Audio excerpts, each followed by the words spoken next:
So what I have done is said, okay, instead of focusing on an end goal, I want to focus on something that I'm curious about and passionate about and see where it leads me.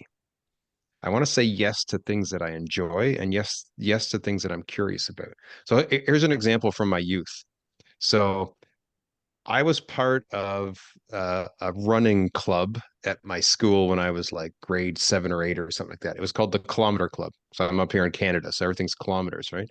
So we were called the Kilometer Club, and because if you trace the whole outside perimeter of our schoolyard, it equaled about a kilometer.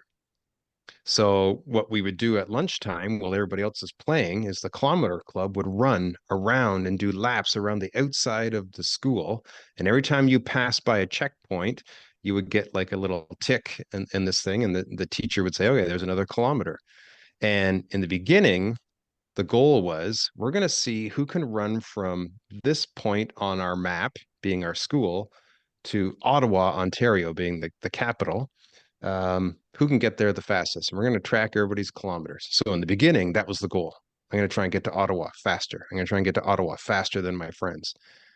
What I found was after running for several weeks, doing this every day at lunchtime, boy, I'm actually starting to really enjoy running. And then I started to, there wasn't Google back then, but I would go to the library and I'd take books out on running. How do you become an even better runner?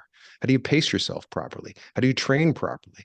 And then what I found eventually was I didn't even care about getting to Ottawa anymore. I was falling in love with the process. And that's what I look for nowadays now is what are things that interest me and I'm curious about, and I can fall in love with the process and good things are going to happen because that end goal may or may not be realistic. That end goal might be completely out of my control. There's so many other factors involved. But what is in my control is falling in love with the process and getting better at what I'm doing. So that's kind of my measuring stick for, is this a good opportunity for me? Am I passionate about it? Am I curious about it? The answer is probably no, but it might be a great opportunity that might lead to some great financial stuff. Well, I'll probably still say no to that. But if it's something I'm really curious and passionate about, good things will happen if I learn to love that process and master it.